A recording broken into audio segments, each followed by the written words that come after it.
Gaming and BS, episode 327, being recorded Monday, February 1st, 2021.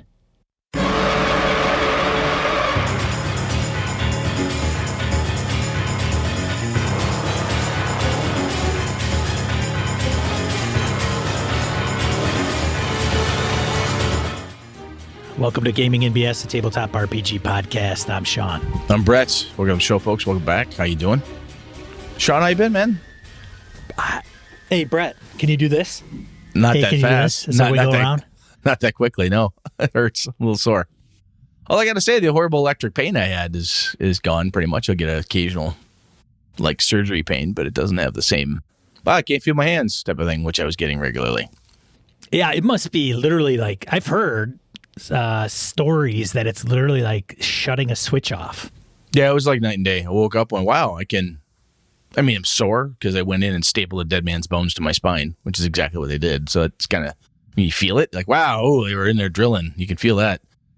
At one point, I swear I could smell and taste bone, which was interesting. Anyhow, point is like right now, my arms are fine. I'm sitting at my desk and normally here, click the mouse a few times before the show. Hands numb.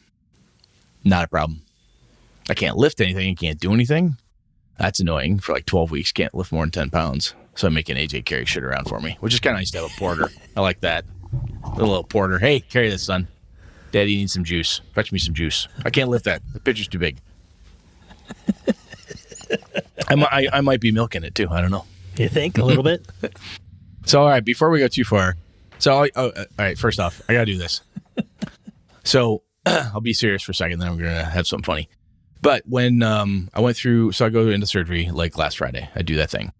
Sean, Joe, Wayne, everybody out there, VC, everybody who's paying attention, who follows us on the show, has said something in some capacity or been interested to see, did he make it? Is he okay? How are things going? And it's the first time I've ever been out. And granted, people have had much worse things than me. Absolutely much worse. And it is actually really amazing, incredibly flattering that any of y'all give that much of anything about my health. That was incredibly nice.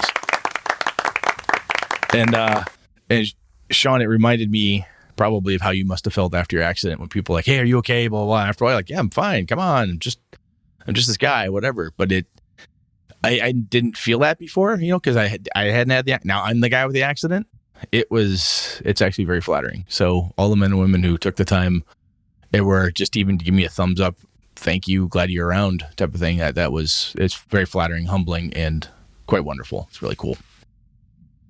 And in the middle of that, so Sean donated to me all of his old D&D stuff. He's got these dragon mags and stuff. So I'm laid up. I'm like, this is a perfect time. I'm going to go through this shit, right? So I find this wonderful little thing planted within his dragon magazine. A little ditty by Sean Kelly about Nathaniel Hawthorne. a few pages worth. My favorite piece of the commentary was, this doesn't really make sense. It's not proving anything. And I thought so much from then to now, much the same. It ties into what we do now. This is really good. And in the end, it all comes together now, doesn't it? And apparently he did get a C. You need to concentrate more on explaining the theme. You never really showed how self-forgiveness is brought up in Hawthorne's stories. So I think you were close, but it sounds like you missed the mark, which again, I read that and I went, that's 400 episodes of Gaming and BS right there. And so we get a C. I think we'd still get a C. Brett found one of my papers. Handwritten. Yeah, the margins are wonderful. He's got 1-inch margins down the side. I think he was not. Let me double check this thing here. You should read it. Go ahead. Recite it, man. Go ahead. In this paper, the author hopes to tell a little about Hawthorne and the styles and ways in which he wrote. That's the opening page. I'm hooked. After that, I was just diving into this. I freaking hated writing shit. Oh, God, I was so not. I couldn't stand it. So the funniest thing to me was I said, hey, Sean, I found this. I hit him on Voxer. He's like, you've passed the test. And I'm like, that motherfucker, he may have put that in there as it's to see if I'd actually look through all the stuff he gave me. Is this really a test? And until today, he let me stew on that for 4 days. Is it really a test? Is it really? No, Brad, I just happened to put it in there. I just thought it was funny as hell. Who's Carl was like, hey, scan that sucker so we can read it and get a copy. Oh, I should do that. Yeah. It doesn't bother. I don't care. It's like I got nothing else to do. I might as well do it tomorrow. I could give two shits. Between naps and thinking about gaming, I can do that. That's all I'm doing. It's not a paper that's going to get me into trouble online. I can just say that for sure. There you go. Well, that depends. Unless somebody really disagrees with your Hawthorne prose or something. I don't. I'm sure it's plagiarized. Probably is. Yeah. Or if I scan it out there, someone will take a copy and they too will get a C and just barely pass English 101 or whatever it was you took it. That's fair. My GPA is much better post high school. All right, man. Anything announcement wise? You getting gaming in since I talked to you last? I haven't. I know that. I ran Star Wars last week and then Age of Rebellion. I didn't like it. I didn't like how it went. It wasn't the players. It was. Well, that's not what you offline. You were like players. No, he was not. He did not do that. No, he didn't. So what didn't you like? Was it the story? The scenario that I couldn't wrap it up in a in a nice box with a bow on it. It was rushed at the end. It was I don't know. Excuse me. I think it was just I wasn't on my game. I wasn't at the top of my game. You know, and we've talked about that. We're all going to have bad days. And sometimes it is worth it. Man, I did not like that. And sometimes your players are super sweet. And I'm like, oh, no, it was fine. It was fine. Supportive, yeah.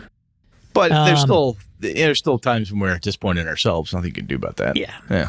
Then I had played Low Fantasy Gaming on Sunday with the Hobbs. The Hobbs is still alive? I'm still alive. Yeah, I'm the top of the game there. I'm like fifth. I just did fifth level, so I'm the highest level guy in the party. You know, nice. So I got that going for me. So speaking of, which is pretty nice. Kind of older school style of approach there. I had because I'm down for the count for the week, at least. Cracked open part of. All right, if there's anyone in my gaming group, my home gaming group listening, stop listening right now. Give me about 5 minutes, then you can come back in. Actually, you know what? Just wait till you're the random encounter thing, then come back in. Good? All right. No, okay, they're gone. So, I pull out my Return to the Tomb Horrors box set because that's part of what eventually my Greyhawk game's going to run into. I did this ages back in 3rd edition when it first came out with Greyhawk, where the guys were in the Grand Duchy of Jeff. The giants invade. There's this huge huckabuck. What's going on? Oh my God. They defeat the giants. They get in a big brawl. They figure things out. And through that process, things become uncovered. They've got to go deal with Sararak and what he's trying to do with a negative material plane. So I started digging through that, and I forgot Bruce Cordell wrote that box set. I'm like, oh my God, Bruce Cordell wrote that one. Because I'd never paid much attention until, I think, honestly, Sean, since you and I started talking, I never paid much attention to who wrote some of those adventures that I liked. And I distinctly remember getting through part of that adventure and having the group I was running it for completely mutiny on me because they didn't like it.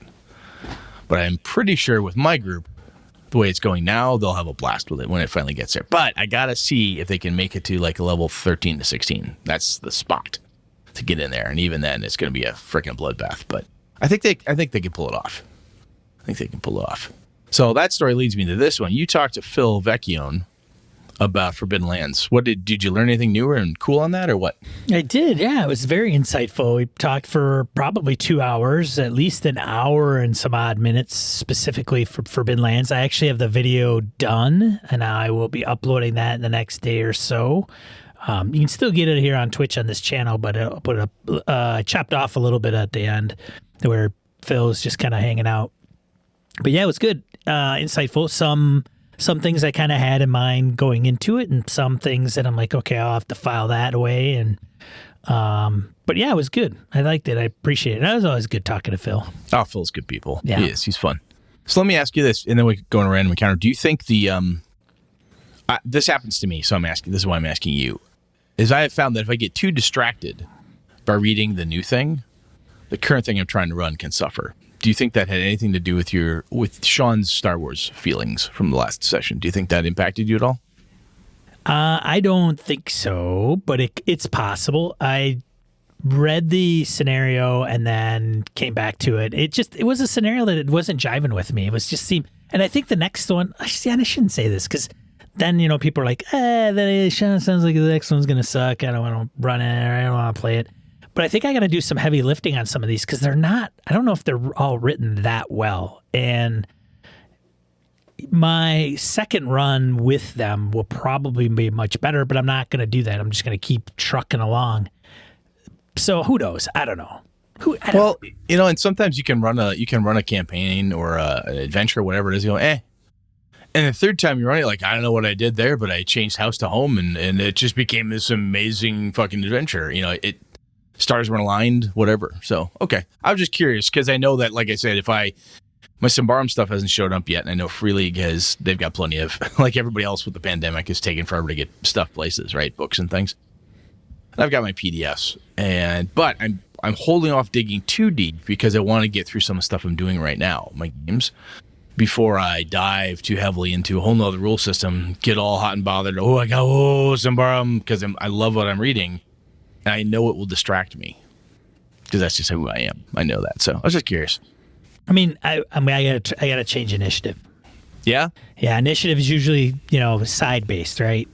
There's slots, but it depends on whose side, and then it's up to the side to fit somebody in there. And, I've been given some advice to say, you should probably just,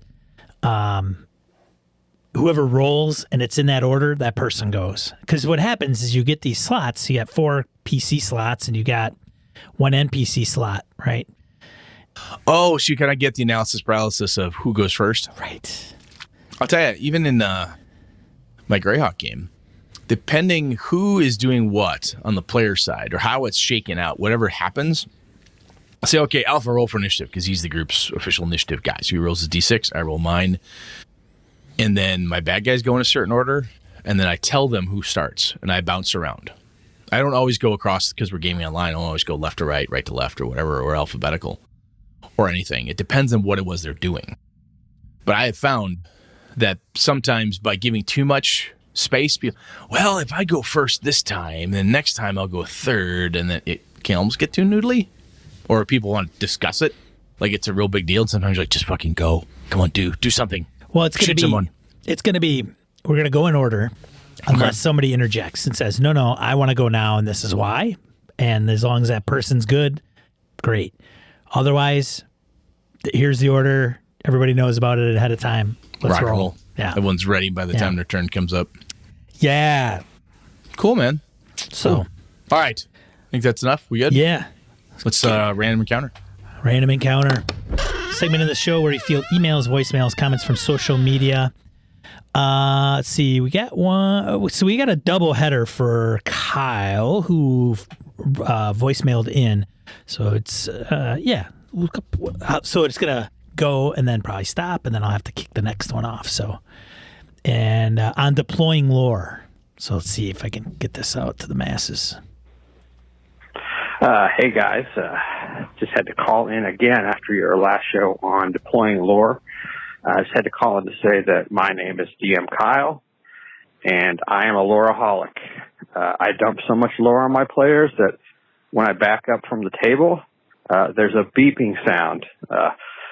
Lore deployment is, wow, so complicated. Great show on it. I think one of the things that you didn't really go to in depth is, the depth of complications of lore in licensed games, or the troubles of deploying lore in games where lore is very much the loot. I'd say specifically Call of Cthulhu is one of these games where it's a mystery game, it's an investigation game. If you're playing it that way, your lore is actually your treasure. It's your magic weapon. It's your +1 sword. It's the tools and resource that you need to collect to survive. And it gets really complicated sometimes with even with experienced RPGers, especially in horror games like Cthulhu, as a mechanic where learning the lore can actually make your character go insane and be put out of the game. So you get in situations where, in my game, my players came across a gun safe full of Eldritch tomes, and I had to tell them, look, this is Smaug's cave. this is the pile of gold. This is the treasure chest. This is the loot that you're looking for. So you got to go in there and read those books and get the weapons you need to survive. And with the sanity mechanics and things in the game, nobody wanted to touch any of it. It gets really interesting once again deploying lore in games where lore is actually a mechanic that characters need to win the day, and when there's a converse mechanic, eating away at their resources. And once again, with Cthulhu as an example, one of the things about it is that game is so much. I think the game, to a certain extent, is as prominent as the literature. So you get wildly divergent mixes of players. You get people who've read every word of Lovecraft and all the letters, and you get people who've literally never read a Lovecraft story and know about them, through secondary means, whether it's Hellboy or just the RPG itself. And when you try and set up a mystery and hide that lore, you've got to accommodate some players who are going to be like, first day, oh, you know what this is? This is Shub-Niggurath. This is the Black Goat of the Woods. We're up against the cult of Shub-Niggurath. At the barest, simplest clue, are going to know that. Well, extending that last call once again, just talking about you can give a very, very minimal clue to kick off a game, and if you've got somebody who's a Lovecraft scholar, they're going to immediately say, hey, we're up against Cult of Shub-Niggurath. This is what we need to do. This is what we need to look for. And then you have people at the table who are like, Shub what? All that was in that clue was something about a goat and fertility. What's this all about? So deploying lore, much more complicated than just exposition, especially when you get out of the traditional combat-oriented fantasy games. At the same time, it's one of my favorite things to do as a game master. So, another element is you can never really overestimate the lore that your players know. I ran a Star Wars game, a D6 Star Wars game for a year, and I kept everything within, the boundaries of the cinematic universe. I didn't really throw in plot hooks that were going to involve them reading some comic book from Dark Horse from 10 years ago, or even go deep into the animated series. But still, at the end of that game, I had people who were like, wow, I felt like I was over my head with all the Star Wars lore because I didn't know what some of this stuff was. And even people who had not seen, the original 3 core movies just because they wanted to play a fun role-playing game. So, I think deploying lore in licensed settings, definitely some sand traps there that I think a lot of experienced GMs don't think about simply because, they're leaning on the pop culture prominence. But once again, great show. Keeping pace with exactly the stuff that's coming up in my games every week. It's kind of weird. I kind of wonder if you guys are tapping my phone. Are you spying on me? But thanks a lot for doing what you do. Well, no, Kyle, we're not. Do you have an Alexa or Google in your house? If so, then maybe. Kyle, one of the things that you mentioned there, it is really cool. The varying degrees of what lore can do to people, right? You say something, and I know who Shub-Niggurath is, the Black Goat of the Woods with 1,000 Young, and so on and so forth. So I'll hit that, and I'll say, oh, I know what that is, blah, blah, blah. And it's very easy sometimes to go overboard and dive in. And Sean and I have talked about this on the show before, too, and I was super proud of my group last time I ran my Greyhawk game. Down these tunnels in this city, and they hear this screaming noise. They're trying to figure out what's going on, and they're going down the hallway, and they see these people like freeze frame running, like slowly, like they're hit by a slow spell, just kind of barely moving, and everything shimmers as they shift down the hallway. This body's trapped in a gelatinous cube. They're slowly but surely being eaten away. They hear voices behind it and so forth. I felt they did a good job with the description, but the players did an even better job by playing low-level characters who'd never seen a gelatinous cube before. Zave looked at me and goes, I think I know what that is, but my character doesn't, so I'm going to try this. And that was the only thing that anyone gave me, apart from looks across the camera, because ooh, I know what that is, but I don't want to say, right? it was real. I was super proud of him because that's a tough moment too, to downplay your personal lore knowledge and at the right level of your character. That's hard to do. So especially when something as mundane as a gelatinous cube of all things. But it was pretty cool to see. That just brought that to mind. Very cool. Very cool. Thanks, man. Yeah, thanks for the voicemail, Kyle. Appreciate it. I'm going to make you read the next one. Edwin Nagy emails us. You may get to this. I'm only partway through the episode. One thing very much missing in my mind from the nostalgia trip to Let's Pretend Land is the horrible arguments. I shot you. No, you missed. I didn't miss. My finger was pointed at you. I ducked. Many of our games ended in this, sometimes violently. So we came up with rules. As we add rules, we try to add a reality, not necessarily our reality, but some in-game reality. As we add reality, we lose the willingness to talk about Kibler sticks being run through hydrogenators. There are no rules for that. Some games or some GMs add bonus dice or inspiration or bennies to folks who do that. Some story games actually require it and have some kind of cleverness voting mechanic rather than dice to see if the BS, meant in the best possible way, succeeds. Most of what we play, however, comes down to a skill check. And example, you have advantage on the attack because the opponent is prone. It's hard to mix that with giving advantage because of something creative that was said, player skill versus character skill. Which one leads to more arguments and more fun? It depends. Can we do both? Maybe. Speaking of rules, just a reminder for Brett that alternate ability skill checks is still discussed in the Dungeon Master's Guide on page 239. One of my favorite bits in there, although I just glanced at the rules for objects and realized it's time for me to reread the rulebook too. Also, thought on team games, which is this link he's put in there. And then rule number 3, player substitutes and coaches. Section 1, team. Each team shall consist of 5 players. No team may be reduced to less than 5 players. So this is a NBA thing, like literally. Interesting. The official NBA, like National Basketball Association kind of thing he puts in here. Huh. So he's laying out rules for the NBA. Anyways, it is in the rules. D&D goes out of its way to indicate that you can do what you want solo, PvP, team, etc. Most adventurers push for team play in order for the characters to succeed, but I would argue that that is not the rules. That said, I'm still trying to understand the whole argument. Cheers and happy gaming, Edwin. Edwin covered a couple of good ones from a few episodes there, I think, that we had. Yeah. Playing pretend, team play, a lot of good stuff there.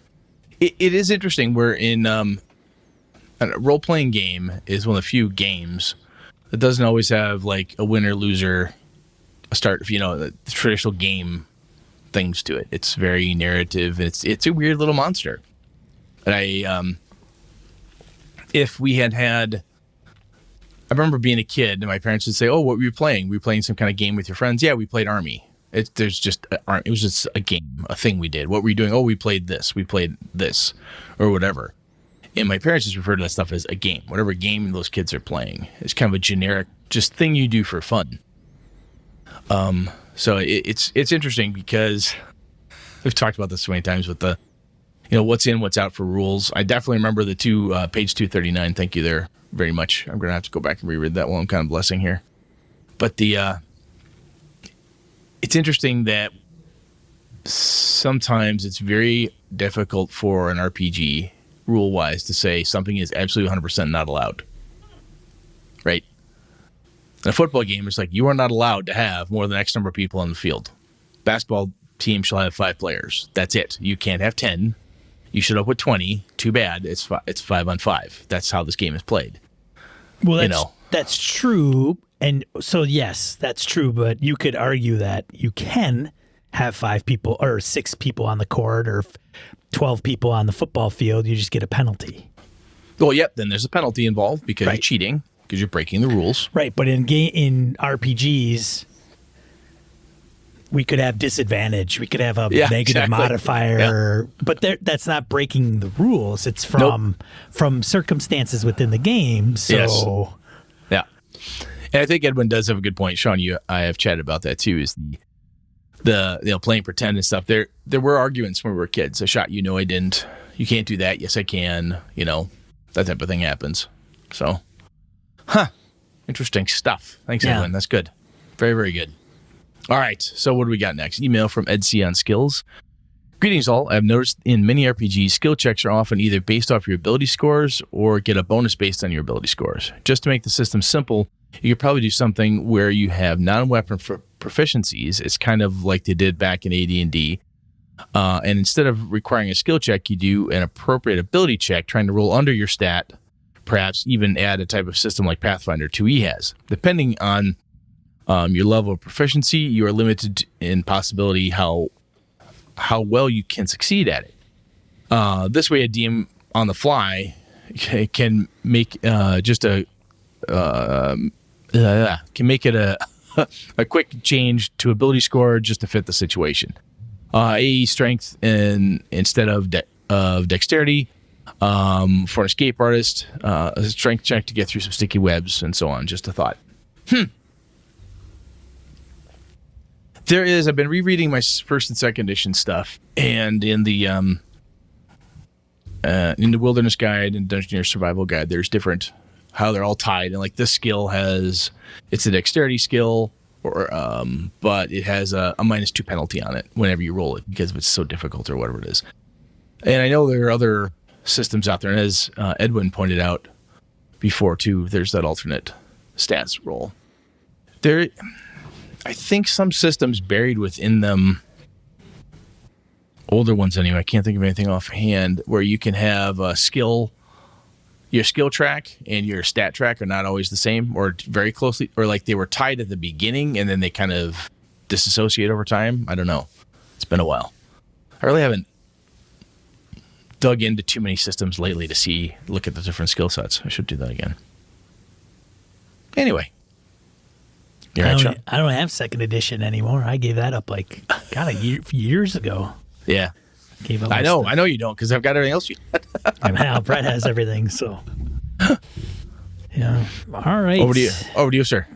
Isaiah comments on Not So Supers. I appreciate the discussion about the challenges involved with sci-fi games.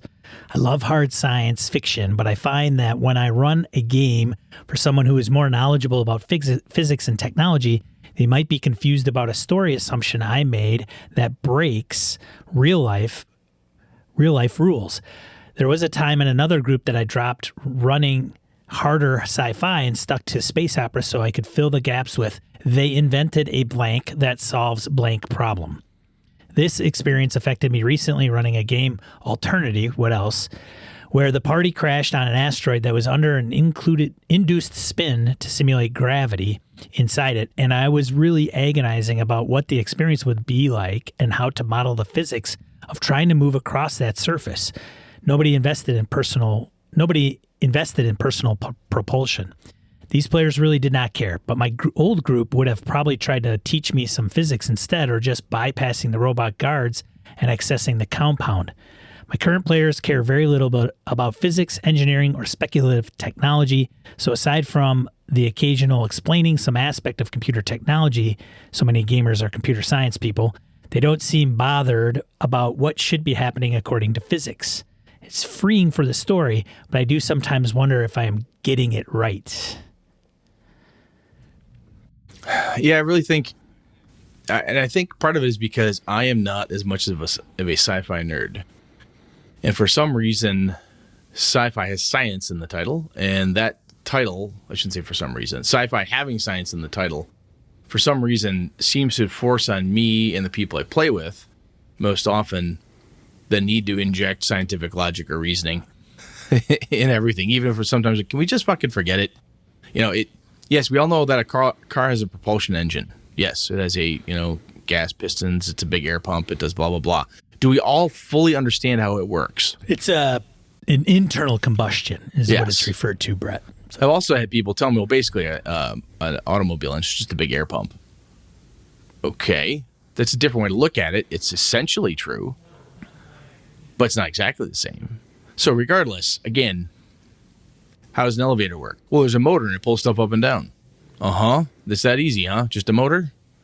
Right? Shit's complicated. And I've decided that I'm going to start leaning into that more. Like, look, unless your character is a person who's really into that, you don't necessarily know how it works. I know a lot of people through high school and college, and even right now as a grown-up, for God's sakes, that know that if they get in, they turn the key, if the car doesn't start, it's got to be the battery. Because they have no other idea. They have no idea what it's like to be out of gas, or for God forbid they've got a stick shift and haven't put the clutch in first, or whatever the case is. There's a lot of shit going on that we don't understand how it functions, but we live in the world where it functions around us all the time. I, case in point, could not run this show without Sean because I do not understand the technology that he's employing to run all this crap. Could I figure it out? Yes, but it's not in my sweet spot. I don't know how it works. I'm a user of it, that type of thing. It's interesting. I like what you bring up there, Zach, because I don't know. I think it's nice to hear, if nothing else, because it's not just me and my group that have that little bugaboo around sci-fi games, especially. So kind of cool. Anything else from you, Sean? No, thanks, Isaiah. And that was pulled from the forums. We got some other nuggets in the next episode. I'm going to put in there too. Am I slurring real bad, dude? I feel like I'm slurring bad. Are you looped, man? Are you have you taken some meds before the show? I took Tramadol a while ago, so it shouldn't be too bad, but I feel a little I'm also just this is the most energetic thing I've done for like 2 days. So so we'll see. I think you're fine. Hey, I think you're doing all right, Brett. I'm doing all right. I think you're doing all right. All right, good. The chat's freaking raking you over the coals, but God I think damn. I think you're doing bastards. okay. Those bastards. They hate me. I knew it. Anyway, let's go on the main topic and see if I can make you talk for a while. I'll make you talk.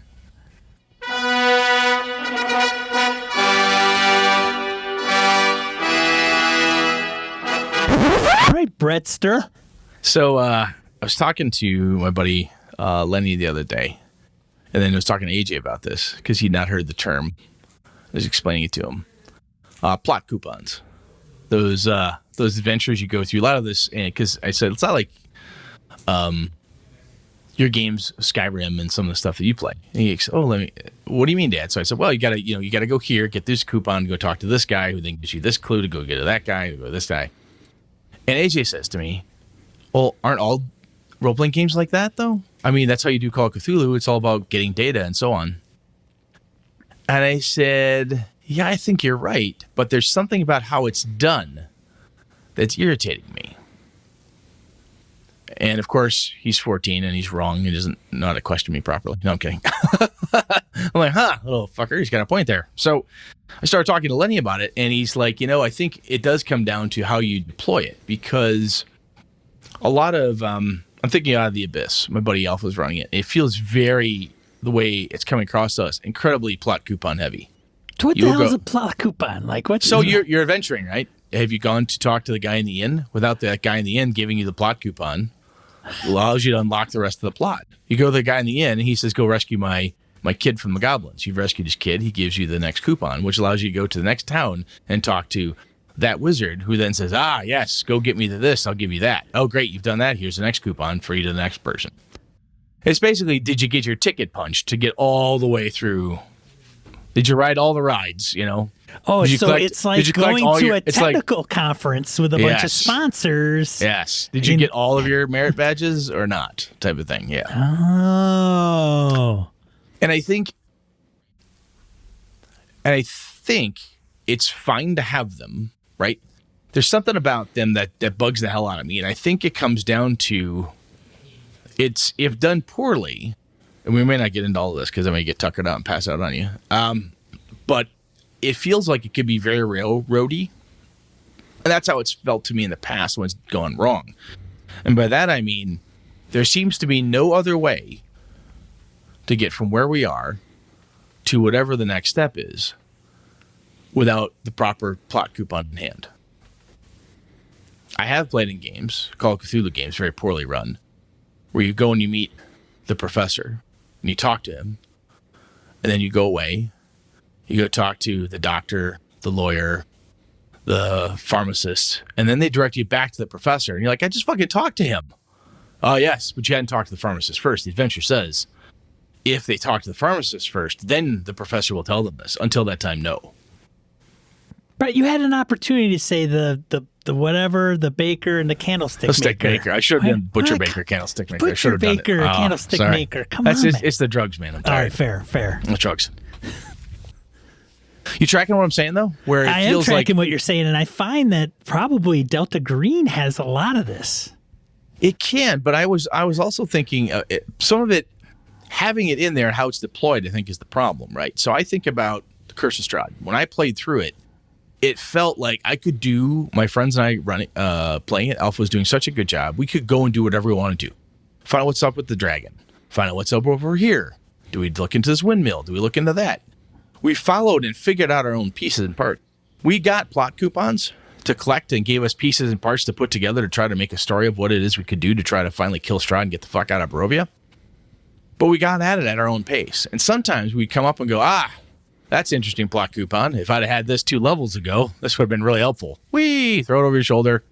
Old news. Don't care anymore. And that made it more verisimilitude, like it was really happening. You know, sometimes you get places.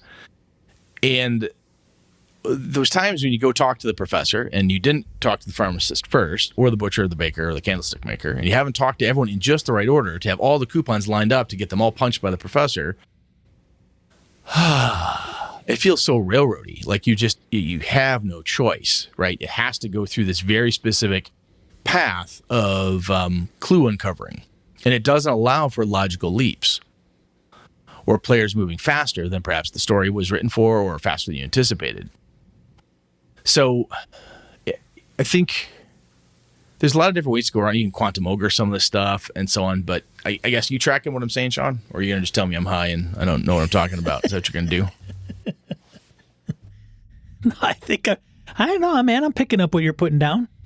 So you've read Strahd. Do you feel that it feels to me like the way that adventure is written and the way I've encountered it is such that you can take leaps. You can bounce around a little bit in Barovia. I don't feel like you have to go A to B to C to D to E to F to, you don't have to follow a very specific path to get to the end. There's multiple ways to get to the end, right? Yes. Is that true? Yeah. Yeah. Okay. Yeah. I feel as though, well, it depends on the player characters and where they, some will go in there and they think the emphasis is to go and get rid of Count Strahd and call it a day. And that's the solution to the problem. And whereas, others won't, right? They may want to just completely stay away from him altogether. Because he's a goddamn vampire. Why would I go knock on his door? That sounds stupid. But I mean, Right. I think spoilers, Curse of Strahd. It's got a vampire in it. They find that out pretty quick. Yeah, I know. But being stuck there, I think the motivation is to try to get out, and finding the way out leads you to talking to other people, which leads you to getting pulled into other things. So it's not. I think for me, the main piece is if you don't allow for the logical leaps. And so the Quantum Ogre, I threw that out there. The Quantum Ogre is this concept that came out ages back in RPG parlance where, like, look, if you're walking down a involves dungeon. physics. Yeah, it involves physics, which is very complicated. So settle back, kids. So basically, like, look, there's an ogre at this intersection. And if you either go right or left, but that ogre encounter is going to happen no matter which way you go because the DM is just going to put it there. Right? Right. And some people hate that. Like my buddy Lenny hates that with Call of Cthulhu. If you miss a clue, you miss a plot coupon in his Call of Cthulhu game, the world explodes and Cthulhu rises and the whole world is dead. That's what happened. You fucked up, kid. It's fine. That's how he likes to run. And he tells you that going in. All right, cool. I got it. But one of the things that he doesn't do is that if I have the adventure designed, either it's pre-written, I've designed it myself, or I have a thought in my head that says, look, if the players have collected these X number of coupons and then they come to talk to Sean, then Sean will tell them this important piece of information. Now, if we go to talk to you early and we start asking all the right questions, even though we didn't get the other 3 plot coupons, by denying me as the player that knowledge, right? Like, hey, we came to Wizard Sean, and Sean's got the knowledge. We've asked him the right questions, but I don't have my card punched that says I talked to the butcher, the baker, the candlestick maker. I'm sorry, I can't give it to you because you didn't punch the card. I have had that feeling, and that pisses me off to no end. I've had game masters in the past say, well, you know, the way this is written, which is my favorite excuse ever. We'll talk about this when we get to talking about homebrewing and pre-written games. Well, the way it's written, like, it's not my fault. It was written this way, and I'm trying to be true to the adventure, and it says that unless they talk to the pharmacist first, the philosopher and, you know, and the whoever will never talk to them. Why? The purpose to go to the pharmacist first was to get a piece of data. If they have that through another means, then go there. So what I'm getting at here is the ability to logically leap or circumvent a plot coupon, you know, use your own. Once you realize the punch card is just any punch card, you can go buy your own fucking card punch thing and at Home Depot and punch your own damn card. You could make your own way through it. And I think it's kind of a prelude, if you will, to getting into taking a pre-written adventure and homebrewing stuff and back and forth. I honestly think that is some of the tricky bit for me when I started doing it more and more, of making my own stuff, is allowing the players to make leaps of logic, sometimes crazy tenuous. Somebody for no reason other than just a weird whim says, oh, Wizard Kelly, I heard blah, and you happen to say the thing that you're not supposed to know for 3 sessions, according to how it's written. But you dump the lore on them. Sure, here you go. You said the magic word, bling, you know, Pee-wee's Playhouse, magic word is said, plot coupons rain down upon you. You have no idea what to do with all this data, but he just gave it to you. You picking that up, or am I totally losing you? No, I understand, man. I'm following you. So does that bother you? Am I just grumpy old drugged up man right now and I don't know what the fuck I'm talking about? Have you ever encountered that where like the adventure, because you run more pre-written stuff than I do, and do you ever see that more often, or maybe it's an old thing that I'm just dragging around? I would say that I find it more in organized play scenarios. Okay, more in organized play. Yeah, usually, I mean, they're 3 to 4, 4 to 5 encounters. It's very, you know, I think they've tried to change up some of the recipes so that it's not always fighty, you know, but you could probably, you know, at one point you could set your watch to it. Like, okay, we talked to this person. Fight, talk, fight, big fight. Yeah. Okay. Right, yeah, I gotcha. Yeah. You know, go in this dungeon, go in the sewers, follow this, run into them, fight. And sometimes being repetitive or familiar isn't necessarily bad. But I could definitely see where after 16, 17 sessions of that, I'd have enough of that shit. You know, want to shoot myself. That'd be boring as fuck for me anyway. Ugh. Yeah, but I know. I mean, Adventurers League, man, there are some freaking huge diehards in that, and that's all they play. And they show up every week to the local game store, and they will play that shit to the bitter end. And it's a. To me, the some of the individuals, not all, that I've run into that appreciate that specifically is one, it's consistent. They can go there and they can play and level up their tune, but it gets into going through all the scenarios, getting all the magic items, getting, you know, leveling up. And I don't know. I don't see a lot of people coming out of Adventurers League, me, that come back to me and say, oh man, you got to go through this one arc. It's so awesome. Right? It's very, turn on the video game console, go through a few encounters, grind through it, and you're done. Grind through it and level up and get your certificates and fill out your PC tracker and, you know, turn it off. And then the next week, turn it back on and go and do the same thing, but through a different scenario. So when you encounter plot coupons, like in any pre-written adventure or that type of thing, does it bother you if you feel like, oh, I'm never going to get this data point out of this NPC, or I'm never going to get this thing because I clearly don't have enough coupons? Does that bother you? It bothers me when it's jammed in there and it's so obvious that it's going to be a problem. Like you're talking to. The thing that bothers you. Yeah, the thing that bothers you is you got to go to this NPC and then you've got to go into their pocket And that's where that thing is that should get you to the next step. Like that is just some of that could be pretty ridiculous. Now, I have run adventures like Lost Mine of Phandelver. That's not the same because there's side quests. And those side quests aren't necessarily plot coupons. I mean, they may have an NPC that says, hey, I'll help you out, but, I got this thing in the woods I need you to track down because somebody stole it. They give you extra data, though.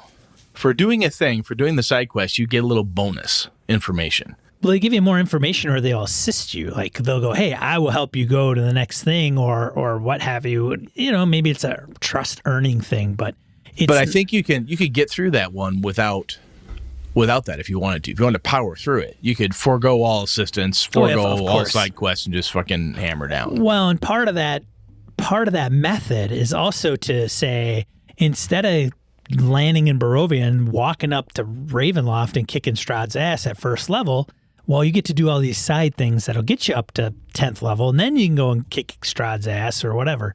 So there is a mentality of, that's leveling systems, right? That's the whole shtick. And if you're going to have people dropped in Ravenloft, that's one thing that's kind of a hang up, right? Like you do level systems, you got this power curve and this power creep. So then you get like, well, we're in Barovia. Why me? Unless you go, see that you're going to get me all fired up again. You're going to get me all, well, because if you weren't playing a level system and you were just dropped in Barovia, how would you know whether you have, like, you're strong or you're weak? And some character, like as me. Why would you not think, let's just go take care of him right now? Yeah, let's go walk up there and confront him. This guy can't be all that bad. Yeah, let's go see what we can do. Yeah, how do I know if I'm first level or 10th level? Unless of course I'm aged and I have experience and I can say, well, hold on a second. So I think the other thing that, if I think about it now when we're talking through here, and the reason that Strahd came to mind is, and same with Call of Cthulhu, now I'm saying it out loud with you, is I think it's the mystery component of it. I'm trying to get data. It's almost tied to the lore piece, right? Where I need this stuff. I need this information to go on.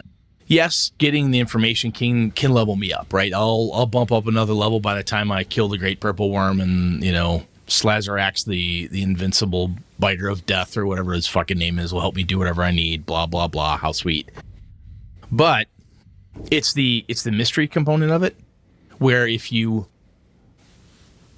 Well, mysteries have clues. Like that's, they do, but you have to, in my opinion, allow for when they're written down and they say, look, this plot piece, I whole itches like hell.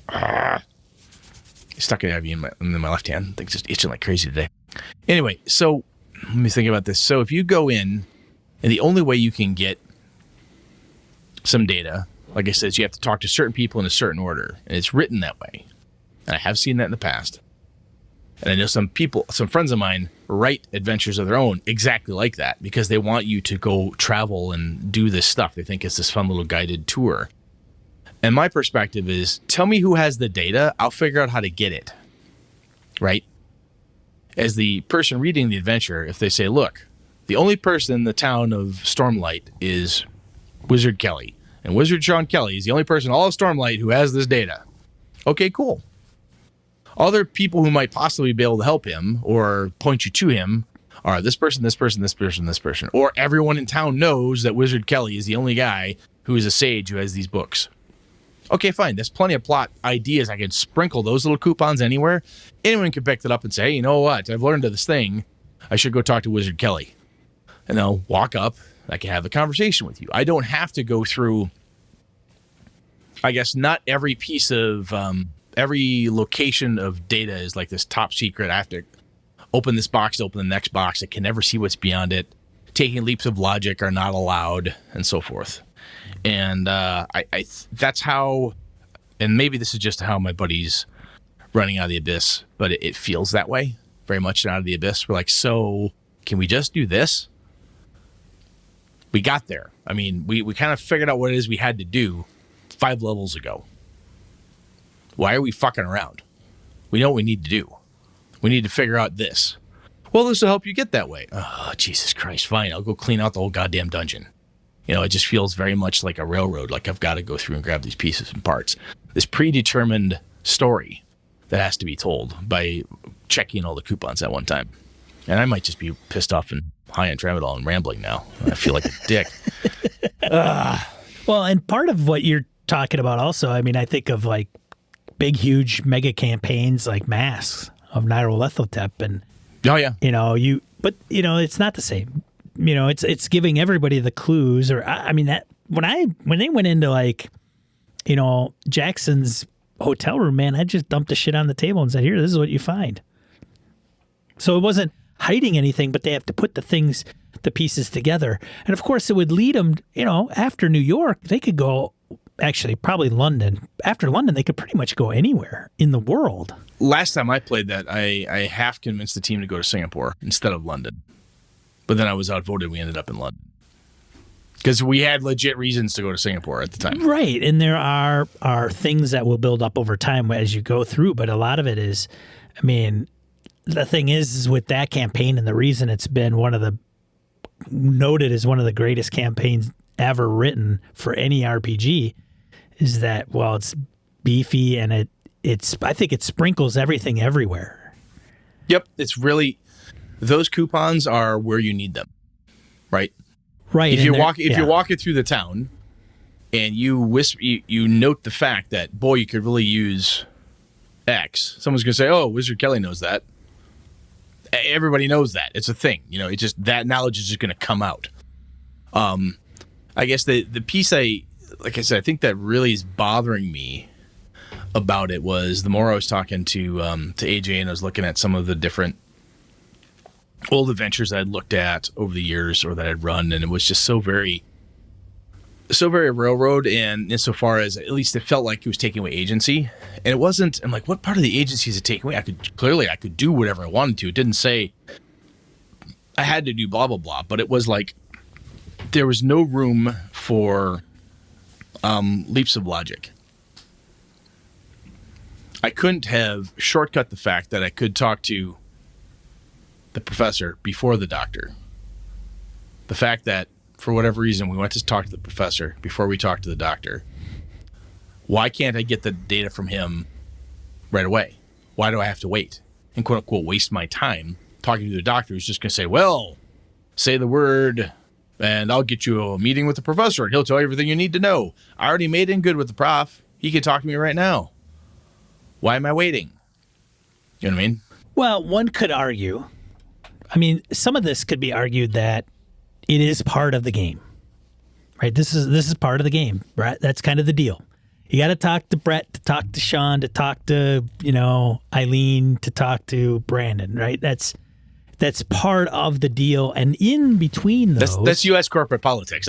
Well, and in between those, or as you follow that kind of flow, there are certain things that come to fruition or changes or there's motivations or there's whatever it is. So if you go here, they have ulterior motives. What you think you're going there for isn't really the reason, and then stuff changes. You have to deal with it. So it's putting problems in front of the characters for them to solve. Now, you could go there and say, well, that goes into the, hey, we get into combat. Don't kill the last guy. Okay, why? Well, we want to kill him. We want to question him. Great. Okay, subdue him. Boom. All right, now you're going to talk to us. Well, hold on. That intimidation's not working. Try diplomacy. Okay, hey, he's really an asshole. I'm the nice guy. And then it's like, okay, I'll give him whatever, and it leads them to something else. So while a lot of the plot coupons that you outline are kind of like, they're annoying and they're not maybe executed properly or they're not written properly. I think it's the execution. What you're talking, I'm thinking myself down here as you're describing. I think it has to do a lot with how it's executed for me, more than anything else, really. Because I've played with you before, and we had to. We're going to go steal that gem in the Star Wars game. Can't remember what the gem was. Jewel of Yavin. Jewel of Yavin. It was very clear that we had certain things we should do to get some data points. We did a quick reconnoiter. You gave us some options, and we went after all of them in a certain order. Could we have done them in a better order? Probably. But we went after them. Like, okay, Julie Yavin, we got to go figure this out. You do this, you do that. I'm going to go fix that. We'll take care of this and come back. I think I think it's in the execution by the game master side of it, where it doesn't feel like I'm missing out because I went in the wrong order. You know what I mean? I don't want to feel in that moment. I don't want to feel like I'm. How do I say this? I don't want to feel like I'm playing. That's the wrong phrase. Well, I mean, there's a progression too. I mean, if you play Knights Black Agents, there's the Conspiramen. You're not going to go straight to the guy who's pulling everybody's strings, right? That would kind of defeat the purpose of having a longer term mini-series / campaign, right? You kind of got to go through all the. I mean, it's not the same necessarily. It's like, oh no, okay, I get it. So then it's kind of, when do the reveals start happening, right? In that Sure. type of scenario. Yeah. So you gain. Okay, cool. It's, Bob at Megacorp, and then just as Bob dies, you see his cell phone ringing, and it's, Vlad at Super Megacorp. Ah, fuck. This goes deeper. Yeah, but that's the skill, I think, that comes to it, because that's what I think. Yeah, this is more about skill than it is just my distaste for it. I think what I'm running into is how it's being deployed. Sure. I mean, a video game. Because I feel like I'm walking up and I want to get a sandwich, and I'm standing in line. This is for the bread. This is for the cheese. I took a number for the meat. I've got some number over here. I feel like I'm just waiting. It's this very mechanical, like, fucking. Excuse me. What do you need? Process. I need a passport. Sorry, this is for some permits. You got to go to the next window. Closes the window, goes to the next one, opens it up. Same person. Same person. Yeah. How can I help you? Yeah, it's the fucking DMV. Is what it feels like. Really? I was just standing here, and I had the yellow paper in my hand. You could have said the yellow form. You dick. I mean, let's face it too. But you're talking me down here. This makes sense. So, it's one of those things that irritates me. But keep going. But so you could. I think you could have viable plot coupons. Like, I'm going to run Forbidden Lands, right? Yep.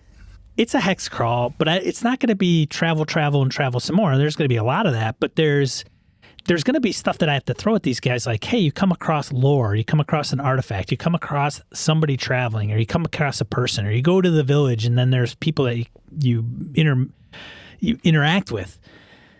But in order to get them to go in particular directions or give them things to do, right? Because you got to give an open sandbox. Go. What Yes, not everybody will go. They might just lock do we up. Go? Yeah. Where can we go? What should we do? Why are we together? So you gotta give them something to kind of sink their teeth in. Now you give them 3 or 4 things, and they may go nowhere. They may go, and there isn't a wrong answer. And if it doesn't go anywhere, that may be part of the thing where, hey, you followed all this and it's nothing. It's like potted plant. Yeah. Ooh, yay. Just what I needed. Congratulations. You conquered the dungeon and you got a potted plant for your reward. Lovely.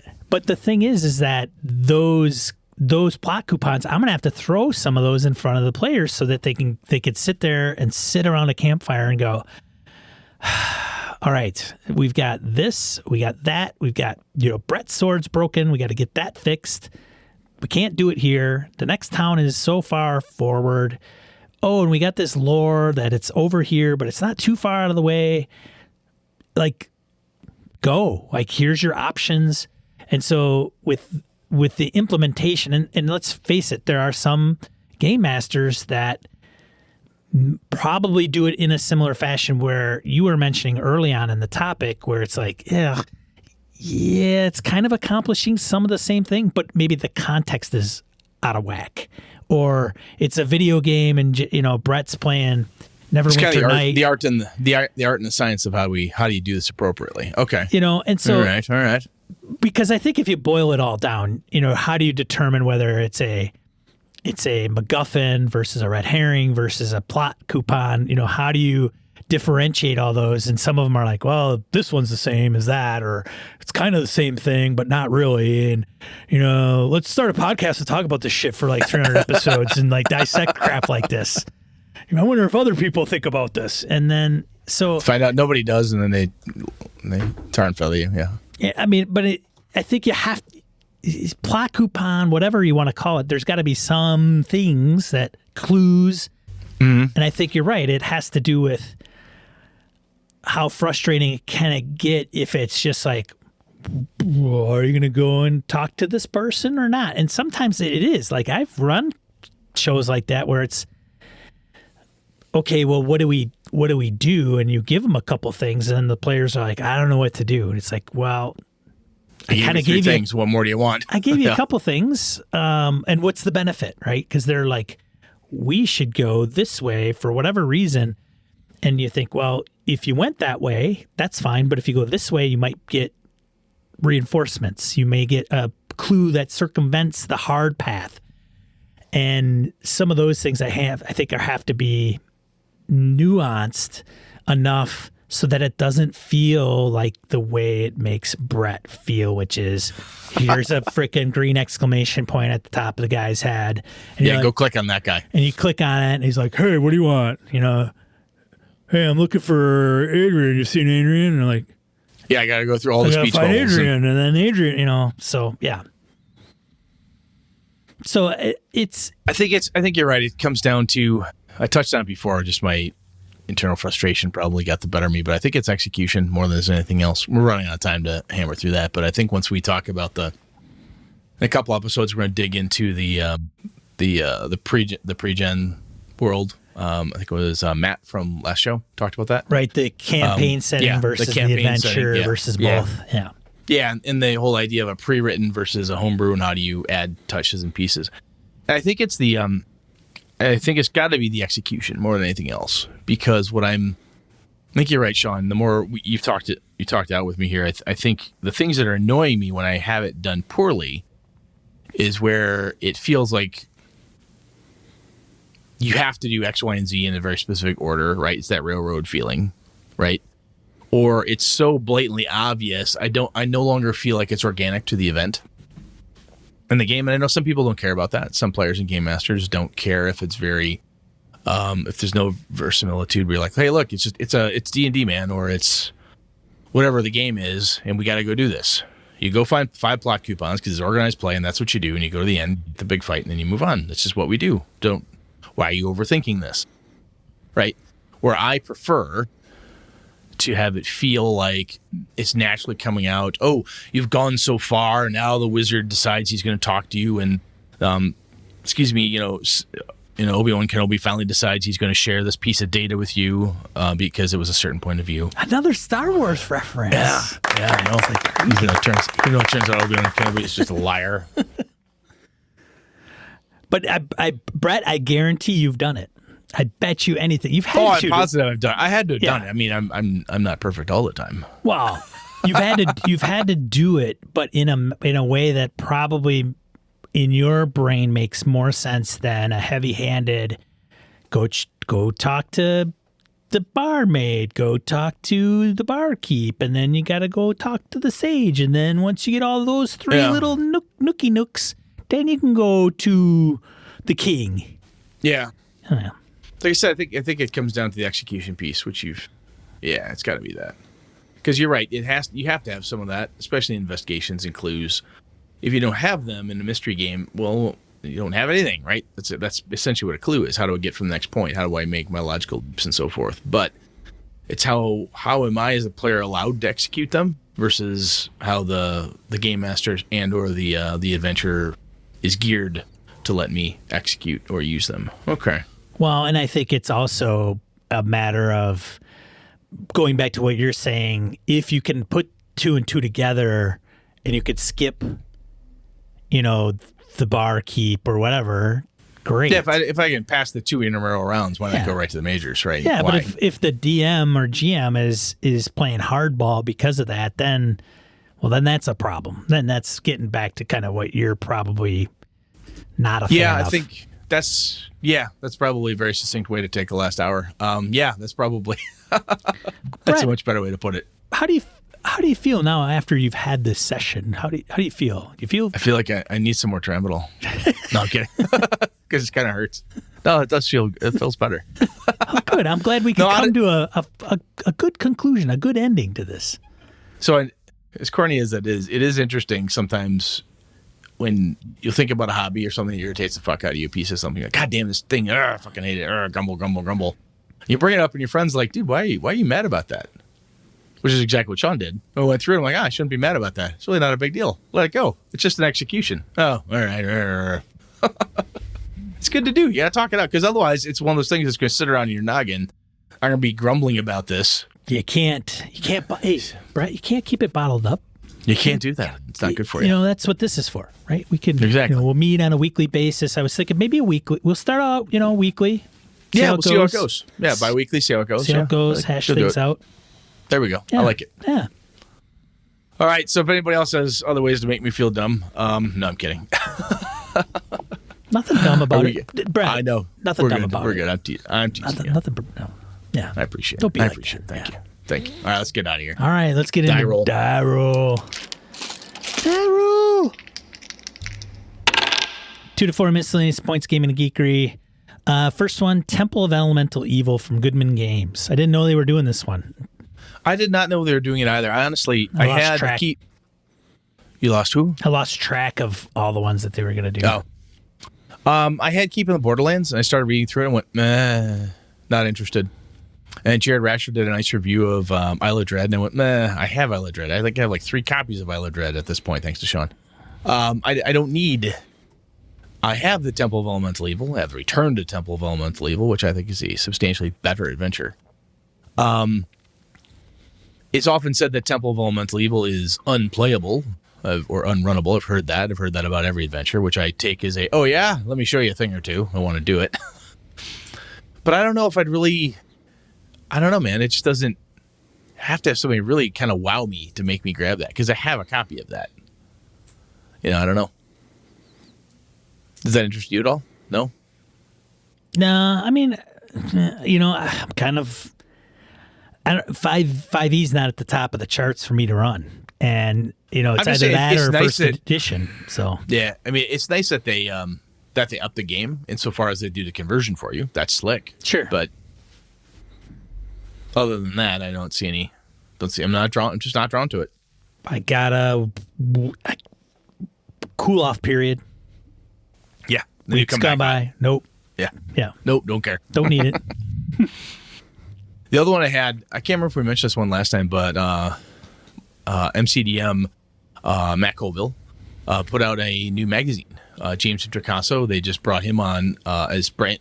He's full-time working for MCDM, and Arcadia is their new gaming mag. It's a D&D 5e thing. I'm a Matt Colville fan, if you've listened to the show, you've heard that from me before. And they were kind enough, they sent us a copy. They said, hey, take a look at this, Brent and Sean. So I've been parsing through a little bit today, and it looks really, really cool. I watched the video where Matt talked about, hey, what's in it? A lot of adventures, some cool new stuff, new mount rules, and so on. It looks pretty neat. I think it's kind of cool. This is the type of thing that I think Colville and team are pretty smart. Like, it'd be fun is to have like a gaming magazine, like Dragon magazine. However, we got to be super wicked smart on this. Kobold did well for a while, and they fell apart, and they tried this and tried, like, how can you do it? And I don't know if they would ever get to a printed version. They may end up doing an omnibus or something at some point. I could see, My understanding, hey, my understanding was they were going to stick to PDF only. Like they weren't interested in print because of all the hang-ups with print. I could absolutely see that. Yeah. Because it's just such a pain. Yeah. Print, shipping, blah, blah, blah. Well, you can't count on anything. I mean, you can't. No, you can't. I could absolutely see, though, that if they were to do a Kickstarter at some point saying Best of Arcadia hardcover, I could see that happening. But again, if you have all the mags, make my own Best of Arcadia, But it looks pretty cool. The art is great. They've got some really good writers, artists, the whole thing. I think the team puts together some pretty good looking stuff. And it's usually pretty meaty, the stuff that they crank out. So I'm excited about that more than I am Temple of Elemental Evil, actually. So I figured I'd share that one out there for folks. So through James, you could consider Matt giving us this copy, Brett. I could. Matt has no idea who we are. No, he doesn't. No. I don't even know how James knows who the fuck we are. That's just funny. James has got a pretty extensive inventory, I'm sure, of podcasters. Yeah, and, I know. Yeah. I'm just... you wouldn't know me. Probably knows you. You're nicer than me. I don't know. Anything else, man? No, I don't think so. Nothing that I could think of for die roll. Oh, one other thing that I think I mentioned early on with Brad. I mentioned that speaking of James Introcaso, he's got a decent Twitter account, and he put out 2 polls, and I'll put a link in the show notes. He put out 2 polls. One was asking all the D&D players, if you're only playing D&D, why are you only playing D&D and not anything else? What has kept you from trying another game? And the reasons can be anything. And so he got something like 3,000 people to vote on that. And then comment. I don't know, the comments were probably a little bit smaller. And then he followed up with another poll that asked people that moved on to a different game how or why they moved on to play another game other than D&D. And there was like 1,600 responses. So the reason people don't play anything else for D&D is because they don't want to learn something new. The reason everybody took the leap with another game is because of variety. They want to do something new. They wanted variety. So you got both Funny. extremes to reply, essentially, is what the moral of the story is. Basically, an unscientific survey proves what we've all thought to be true. Right. But I am interested. I don't know. I mean, I know our audience. I know our Discord to some degree, and I know we've all played D&D in some iteration. Most of the times, it's good that D&D flourishes because it does get people in the hobby, and then once they get in the hobby, they can make the jump to something else. So there are many publishers that are out there that are very well aware that the hobby is dependent upon the success of D&D. Like they make no qualms about it. I think it is interesting. Some people are like actively hate it. Sure. Like in their soul hate Dungeons and Dragons for some reason. Probably And I'm loathe like, it, I think is more. Yeah. I'm like, whatever, man. So what? Who cares? Well, it's the weirdest thing. I am interested, though, for those that are part of the community that listen to us that really are diehard D&Ders, why they don't play anything else. I have a feeling that that's probably a very consistent, obviously, a consistent thing where it's like, hey, I got this. It does the trick for me, and I don't want to learn anything else.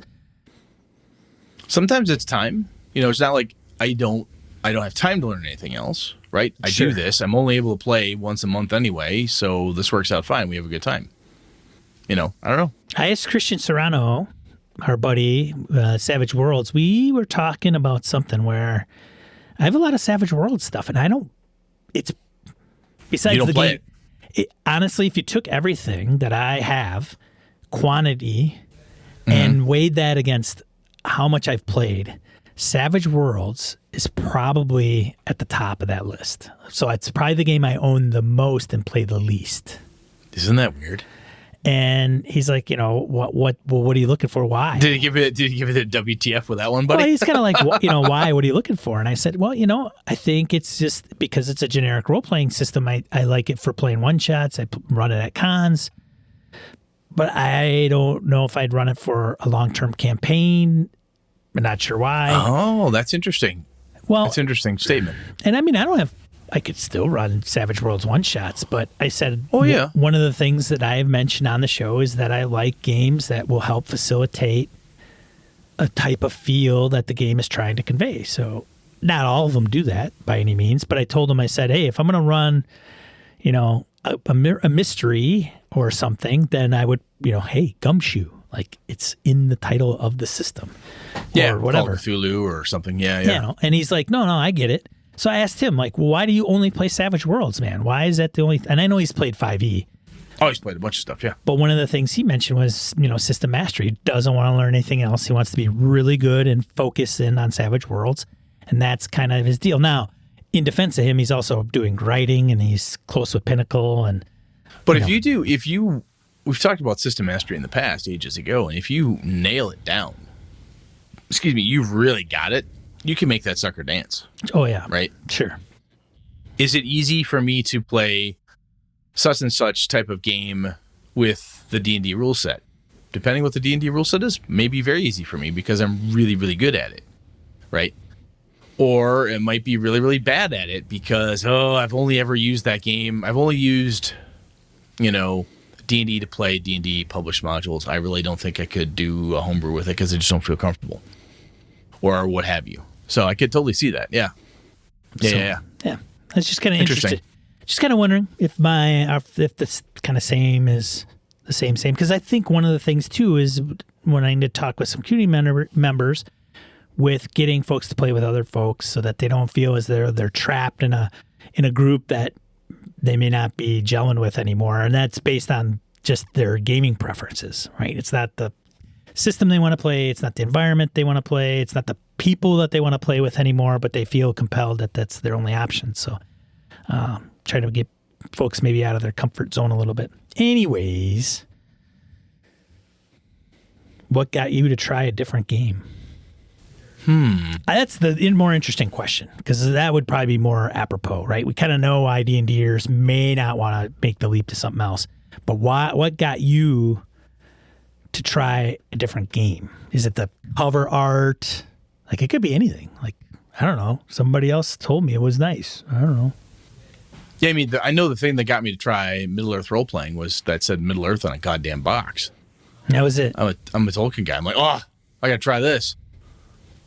And I play MERP. Do you have One Ring? Do you have the One Ring? I did, and went bounced off of it. I've heard it's like wicked good, but I started reading and went, got rid of it. What was the other one? There was another one, wasn't there? Wasn't there one like 5e based? Oh yeah, I think I have a PDF of that one, but I haven't touched it. But yeah, there's a lot of reasons why you would try something new. Cover art, theme, subject matter. Went to a con, figured I'd try something else, and it was stuck. And it was like, blew me away, man. Exactly. The rule is just... Exactly. All right. What are we talking about next week, Brett? We're going to talk about the slow burn versus the hot start. Slow burn. Yeah. So it's like whiskey or vodka. No. So the hot start, that whole in media res, you start fast. Something's happening kind of cool, fast, and fun. And then there's the slow burn stuff, which is almost the traditional way, I think, a lot of ways to start campaigns and games and stuff. And I think sometimes people say, oh, you obviously do a hot start for X, or you obviously do this for that. So I'll challenge that a little bit. And hopefully I'll be a little more cognizant next week. Sean, I apologize. Nah, man, it's all good, dude. It's all good. All right, man. It's all good. All right. We good? All right. Yeah, we're good. So thanks for everybody for joining us this evening live in the chat. We really appreciate it. Good to see everybody, and some additional folks turned out just to see Brett. Sure they did. Yeah. They wanted to make sure you were still alive. They were like, that's kind of a still alive? rumor, Yeah, I don't know. hey, is Elvis really dead? Is he alive? I do legitimately have a dead man's bones stapled to my neck. So that's my. You got to name him. I'm thinking so. Yeah. Vecna, something like that. Got the bone of Vecna in my neck. Exactly. If you are available on Monday nights at 8 p.m., we stream here on Twitch, 8 p.m. Central Time. Feel free to join us. Otherwise, if you see this on YouTube, go ahead and smash the like button or subscribe. And then, of course, you can always subscribe via the podcast audio at your favorite podcatcher of choice. Mm-hmm. But for Gaming and BS, I am Sean.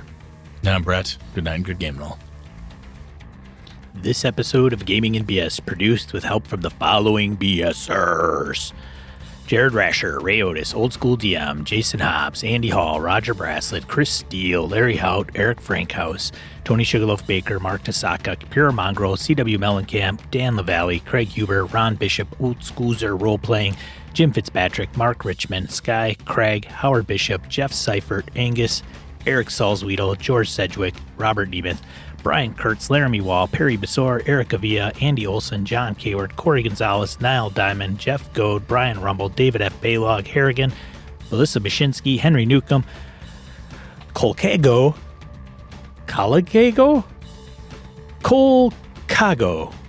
Eric Tavola, Hoos Carl, Ghost GM, Mike Hess Jr., Rory Weston, Jim Ingram, Daniel Garrett, Jason Weeb, Dollar Adventure Frameworks, Phil McClory, Jay Plata, The Duke and Purple, Isaiah Aries, Christian, Avanta Blacklord, Larry Howells, Quigley Malcolm, AWOL Trooper, Craig Shipman, Todd Sharp, Orcus Dorcas, Chris Shore, Michael Holland, Wayne Peacock, Mike Coleman, Tendrils, Miniature Master, Christopher Lang, Chad Gleeman, Josh Wallace, Adam Grotjohn, Ed Nye, Stefan Dragonspawn, Corey Welch, Mirko Froelich, Rich Wishan, Joe Swick, Curtis Takahashi, and Aaron Railia. The city. It's this sprawling massive place, miles and miles across. Been here as long as anyone can remember. Nobles play their power games, guilds maneuver for money and influence, dark things emerge from the shadows to hunt, and the lamplighters take everything in while, keeping the darkness at bay. The thing I always wonder is, why? Why do those lamplighters keep the darkness back? What investment do they have in Avalon? Why do they keep involving common folks in the games of the houses and the guilds? I think they're the true power in Avalon, but I'm only one person. Then again, I've spoken with a blasted lamplighter. Have you? The Streets of Avalon is a setting book compatible with the world's most popular role-playing game from the mind of our own Brett Blazinski.